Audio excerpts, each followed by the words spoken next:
अस्सलाम वालेकुम नाजरीन, मैं सैयद फुरकान हुसामी न्यूज़ में आपका इस्तकबाल करता हूँ। आइए देखते हैं आज की ये खबर। बिस्मिल्लाहिर्रहमानिर्रहीम। अस्सलाम वालेकुम रहमतुल्लाहि व बरकातुहू। मैं आप तमाम हज़रात का शुक्रगुज़ार हूँ कि आप अपना कीमती वक्त निकाल कर यहाँ पर आए। ख़ास तौर से हमारे मीडिया के दोस्तों का, और मैं इस मौके पर हमारे शाहिद साहब को और तबलीगी जमात के ज़िम्मेदारों को मुबारकबाद भी देता हूँ, शुक्रिया भी अदा करता हूँ कि वो लोग आज आगे बढ़कर कोविड-19 के जो अमराज में जो लोग मुब्तला हैं, जो मरीज़ मुख्तलिफ तेलंगाना के, हैदराबाद के गवर्नमेंट के हॉस्पिटलों में ज़ेर इलाज हैं, उनके लिए प्लाज्मा देने का उन्होंने इंतज़ाम किया है। गांधी के सुपरिटेंडेंट से आप लोगों की गुफ्तगू हुई और उनके बोलने पर आप तमाम हज़रात तैयार हुए हैं। जुमला 38 हज़रात हैं, तेलंगाना के मुख्तलिफ मुकामात से ताल्लुक़ रखते हैं, और अल्लाह के फजल व करम से ये तमाम हज़रात खुद कोविड से मुकाबला किए और अल्लाह ने उनको शिफा दी। तो आज ये लोग आगे बढ़कर ये कन्वर्सन प्लाज्मा में जाकर इंशाअल्लाह ताला कल से, क्योंकि एक दिन में सिर्फ 6 लोग ये प्लाज्मा दे सकते हैं, और डॉक्टर्स ने बताया कि एक पेशेंट को प्लाज्मा देने के लिए कम से कम 1 से 1.5 घंटे का टाइम लगता।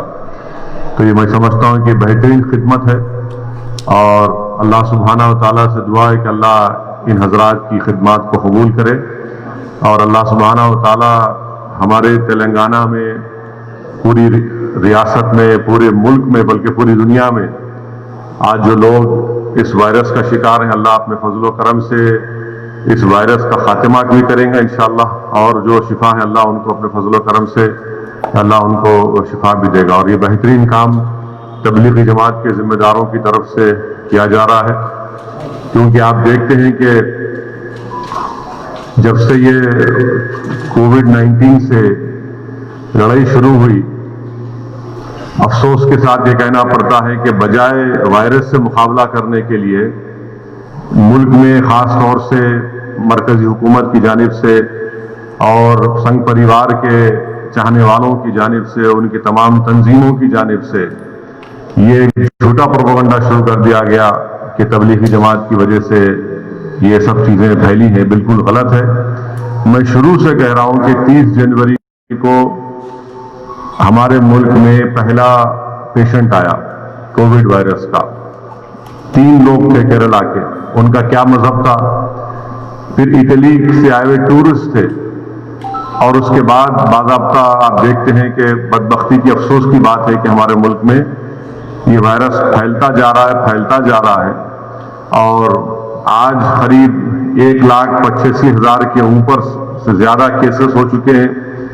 3,000 से ज़्यादा भारत के रहने वालों की अमवात हुई हैं। ये बड़ी अफसोसनाक बात है, मगर अल्हम्दुलिल्लाह हम तमाम को मिलकर इस वायरस से मुकाबला करना है। और मैं आपके ज़रिए से उन तमाम लोगों से भी अपील कर रहा हूँ जो कोविड के वायरस के पेशेंट थे और उनको परवरदिगार ने, अल्लाह ने उनको शिफा दी, उनको भी आगे बढ़कर इस कन्वल्सन प्लाज्मा में उनको हिस्सा लेना चाहिए, ताकि जो आज पूरे मुल्क में ये वायरस की वजह से लोग परेशान हैं और उनको सेहत मिल सके, उनको शिफा मिल सके। क्योंकि याद रखिए कि आप ये काम करके ना सिर्फ किसी की जान बचा रहे हैं, बल्कि आप एक बच्चे को यतीम होने से बचा रहे हैं, एक औरत को बेवा होने से बचा रहे हैं, एक माँ को उसकी कोख उजड़ने से बचा रहे हैं, ख़ानदान को बचा रहे हैं। तो हम तमाम की कोशिश ये होनी चाहिए कि हम इंसान की जान बचाएं, और यही सबसे अहम तालीम इस्लाम की है कि इंसान की जान बचाना ये बहुत बड़ी हुक्म है, ये बहुत बड़ी तालीम है, और इस पर हम तमाम को अमल करने की बहुत ज़रूरत है। और ख़ास तौर से हमारे वतन अजीज़ के हम वतनों की जान बचाने के लिए हम तमाम को आगे आने की बहुत बड़ी जरूरत है। फिर से तबलीगी जमात के जिम्मेदारों का और ख़ास तौर से ये 38 अफराद का जो बड़े ही ईसार और कुर्बानी के जज्बे का मज़ाहरा कर कर आज आगे आए हैं, मैं इन तमाम का शुक्रगुजार हूँ और मेरी अल्लाह से दुआ है कि जल्द से जल्द अल्लाह सुब्हानहू व तआला हमारे मुल्क को, पूरी आलम को इस वायरस से, इस बीमारी से छुटकारा दिलाए। अतहर मोइनुद्दीन साहब जो मुतासर है उन्हें खून दे सकते, उतने ही मुतासर है अल्हम्दुलिल्लाह।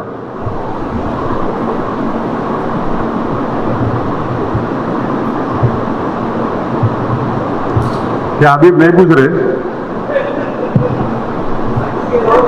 कमेंट इंडिया चाइना जो कॉन्फ्लिक्ट हो रहा है, जोर जोर से बोलिए। ये दो ये मुफ्ता ये माइक दो। Hello hello.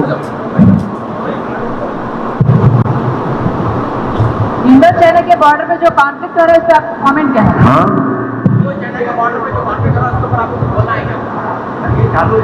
सबसे पहले तो माइक बोला ना, आप लोग देखे होंगे कि मैं तो जुम्मतुल विदा की तकरीर में जो ऑनलाइन पर हुई थी उसमें मैं इस बात का जिक्र किया, आज भी कह रहा हूं कि 5000 से ज्यादा चीन के सिपाही इंडियन टेरिटरी पर कब्जा करके बैठे हैं। जितने बड़े बड़े डिफेंस के एक्सपर्ट्स हैं, रिटायर्ड लेफ्टिनेंट कर्नल्स, जनरल्स हैं, वो लोग बता रहे हैं कि चाइना ने पहली मर्तबा इस तरह से एग्रेसिव तरीके से क्वांगसांग सू में और उस इलाके में अपनी फौज के साथ ना सिर्फ कब्जा किया बल्कि वहां पर बंकर्स बना रहे हैं, वहां पर अपनी आर्टिलरी को लाकर रख दिए हैं। और तीसरा यह है कि दुनिया ने वो वीडियोस भी देखे कि कैसे वहां पर भारत के सिपाहियों की बहादुर फौज से चीन की फौज ने उनसे किस तरह का नाजेबा सलूक किया। चौथी बात यह है कि गवर्नमेंट ऑफ इंडिया की तरफ से डिफेंस मिनिस्टर का एक स्टेटमेंट आया मीडिया को कि वो चीन से बातचीत कर रहे हैं। हम ये पूछना चाह रहे क्या बातचीत कर रहे आप? बातचीत अगर कर रहे तो क्या बातचीत कर रहे? क्या आप इस बात को मानने को तैयार है या नहीं है कि चीन भारत की जमीन पर कब्जा कर चुका है? और बातचीत क्या कर रहे हैं आप? बातचीत तो यही करना चाहिए, बोलते क्यों नहीं थे आप? और फिर यूएस के प्रेसिडेंट बोलते कि प्राइम मिनिस्टर का मूड के बारे में बात करें, पर प्राइम मिनिस्टर देश को, कंट्री को नहीं बताते कि चाइना से क्या बातचीत हो रही है। कंट्री को कॉन्फिडेंस में लेने की जरूरत है। अब यूनाइटेड स्टेट्स के फॉरेन रिलेशन कमेटी के चेयरमैन का भी स्टेटमेंट आया कि चीन एग्रेसिव बिहेवियर करा, तो क्या है ये? हमारा मानना यह है कि गवर्नमेंट ऑफ इंडिया को पब्लिकली बताना चाहिए कि क्या चीन ने भारत की जमीन पर कब्जा किया, नहीं किया। सैटेलाइट फोटोज हैं, बताया जा रहा है, वीडियोज आ रहे हैं कि भारत की फौज भी वहां पर उस मुकाम पर जा रही है। और ये सब चीजें हैं। इतनी खामोशी जो है ये गलत है और बीजेपी को ये खामोशी तोड़ने की जरूरत है। और जिस तरीके से हम लोग एग्रेसिव तरीके से अपनी बात को रखते हैं जब किसी और नेबर की बात आती है, मगर जब चाइना की बात आती है हम जरा बीजेपी वाले खामोश बैठे हुए हैं। क्यों खामोश बैठे हुए हमको समझ में नहीं आ रहा।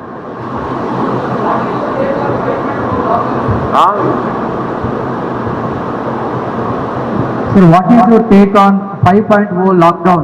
Why are you criticizing the lockdown and again? This is the last question.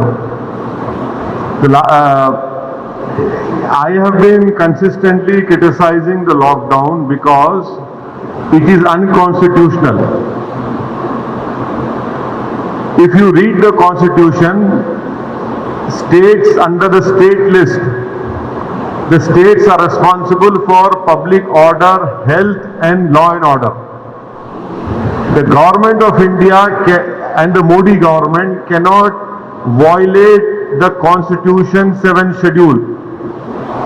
They cannot use NDMA Act to dictate the state governments how they should run their law and order, what should be closed, what should not be closed.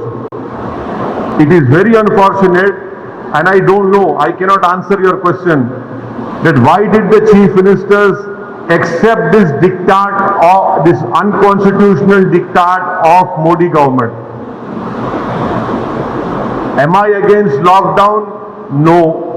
It had to be implemented, but it is for the states to decide when lockdown should be implemented, when lockdown should be lifted, what should be closed, what should not be closed. An officer sitting in South Block or North Block will not know what is happening in Hyderabad, what is good for Telangana, what is bad for Telangana. And that is why you see that the Prime Minister took only 4 hours to impose lockdown, and now to lift the lockdown they have given 8 days time. Lockdown के लिए 4 घंटे दिए गए, अब lockdown उठाने के लिए 8 दिन का टाइम मिल रहा आपको। तो इससे मालूम हो रहा है कि कितना अनप्लैन्ड और हेस्टी डिसीजन लिया गया, जिसकी वजह से आज हमारी इकोनॉमी बर्बाद हो चुकी है। अगर 24-25 मार्च के बाद ही पूरे माइग्रेंट लेबरर्स को मोदी हुकूमत इनको वापस भिजा देती, कॉन्स्टिट्यूशन में माइग्रेंट लेबर्स की जिम्मेदारी भी गवर्नमेंट ऑफ इंडिया पर है।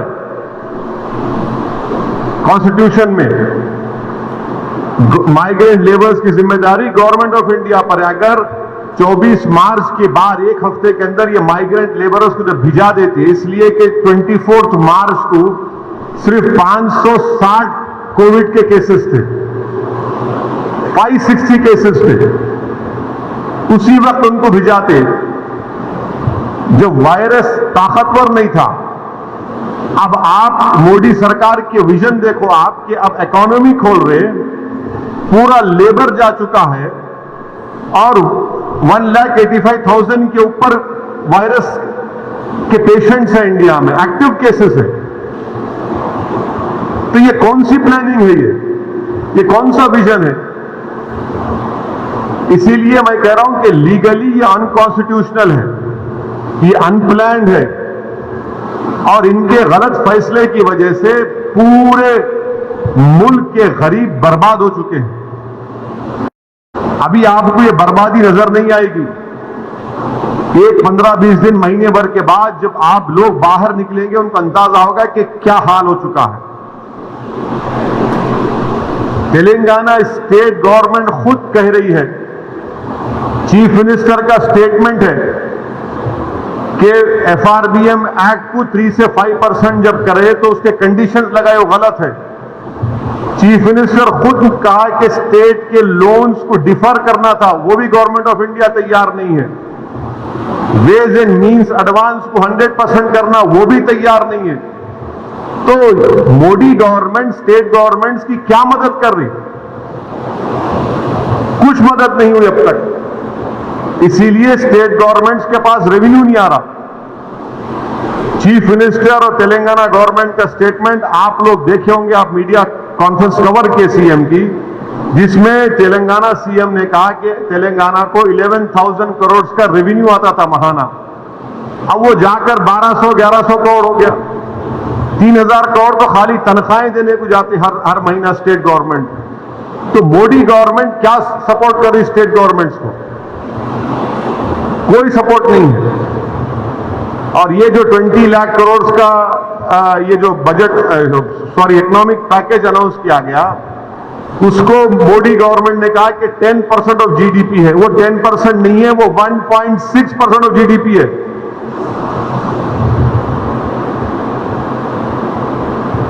$1.7 लाख करोड़ का है वो। ये चीजें हैं।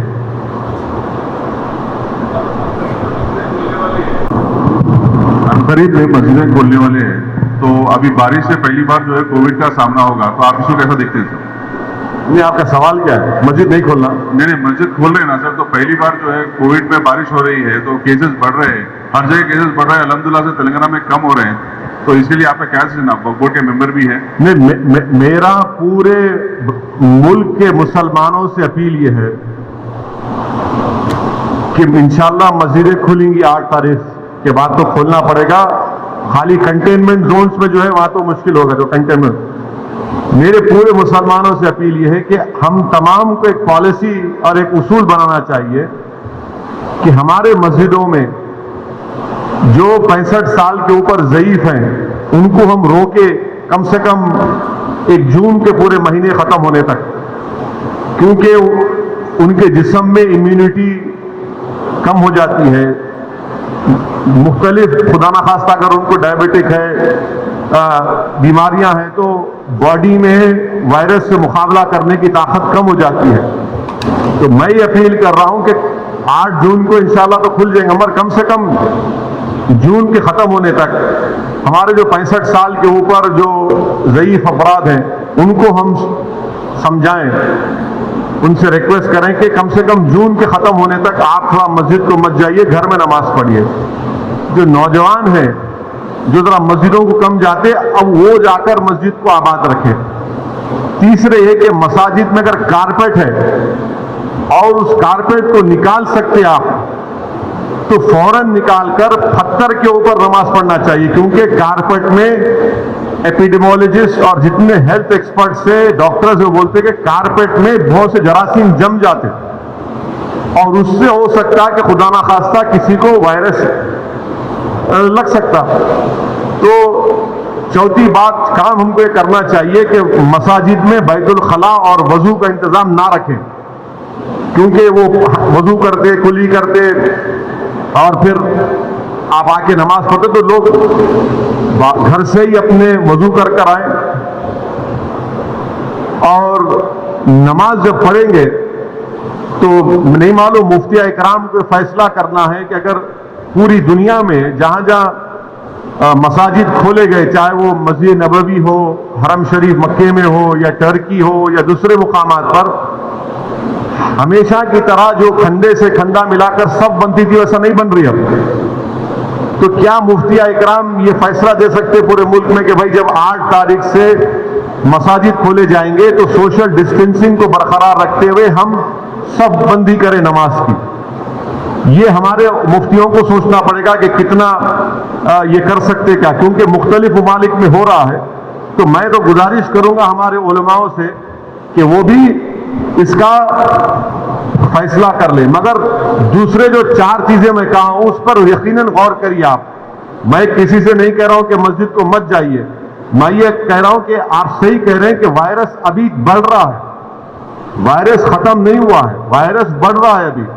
और खास तौर से जो हमारे 65 साल के ऊपर के जो लोग हैं और जो लोग मुख्तलिफ अमराज के शिकार हैं, जिसको किडनी की बीमारी है, हार्ट की है, लंग्स की है, डायबिटिक है, उनको तो और एहतियात करने की जरूरत है, बहुत एहतियात करने की जरूरत है उनको, क्योंकि उनकी जान को बचाने का है। यकीनन हमको एक रूहानी और क़ल्बी सुकून मिलता है जब हम अल्लाह के घर में जाकर सर्वसजूद होते हैं, मगर इस्लाम की हम तालीमात भी है कि जान बचाइए। और अगर खुदा ना खास्ता किसी को ये वायरस होता है तो फिर उनके घर वालों को उनसे जो मुलाकात किए, फिर एक नया सिलसिला शुरू होता है ट्रेसिंग का, प्राइमरी कांटेक्ट कौन थे, सेकेंडरी कांटेक्ट कौन थे। ये मेरे एहसासात हैं और ये उसी वक्त होगा जब हमारे तमाम मुफ्तिया इकराम, चाहे वो किसी भी मकतब फिक्र के हों, वो इसका एक इज्तिमाई तौर पर नोट लेकर सबको बताएं।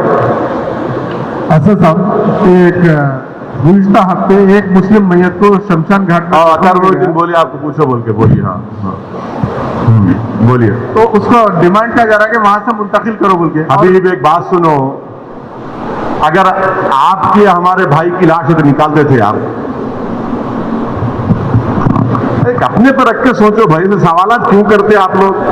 जामे निजामिया का फतवा आने वाला है, देख लो आप। फतवे के ऊपर अमल करो। असदुद्दीन ओवैसी कोई एक गुनाहगार सियासी लीडर है, ये सवाल जो है मुफ्ती इकराम से करना हबीब आप। ये मामला जो है खाला अल्लाह खाला रसूलुल्लाह की रोशनी में होता। हम गुनाहगार आदमी रही को पूछ रहे आप अभी? मुफ्तियों से पूछो, फतवा आने वाला है, देख लो फतवा। और कुछ वक्फ बोर्ड जो है इसके ऊपर पूरी रियासत में वक्फ बोर्ड जो है जो मुस्लिम महतों तकसीम का मसला है उस पर खामोश है, क्यों? उसका रीजन? हाँ, ये चेयरमैन से पूछना आप चेयरमैन से नहीं पूछते। आप भी उसके मेंबर के हैं? नहीं, मैं मेंबर नहीं हूँ। टाइमिंग अब नहीं है। नहीं, मैं मेंबर नहीं हूँ। चेयरमैन से पूछना चाहिए, और आप लोग जाकर ज्यादा चाय नहीं पीना उनके ऑफिस में बैठ के। आप नहीं, आपके साथियां जो है बहुत शौक है उनको चाय पीने का, बिस्किट खाने का, वो नहीं कम खाए तो लिख सकते। फिर ये अभी टिक टाक नहीं होने वाला है, मैं जा रहा हूँ सिराते मुस्तकीम पे। ओके, सलाम वालेकुम। हाँ, और एक बात जो मैं भूल गया बोलना है, तेलंगाना की एक तबलीगी जमात को उत्तर प्रदेश की गवर्नमेंट इलीगली तरीके से मुजफ्फरनगर में पिछले 2 महीने से इलीगली रोक के रखे उनको। मुजफ्फरनगर और मीरठ में कितने लोग आए?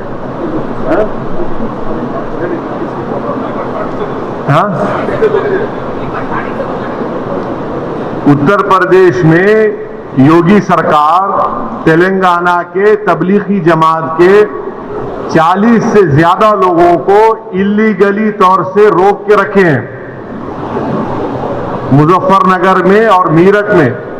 उनके पूरे टेस्ट हो गए, नेगेटिव आ गया, उनको जाने नहीं दे रहे।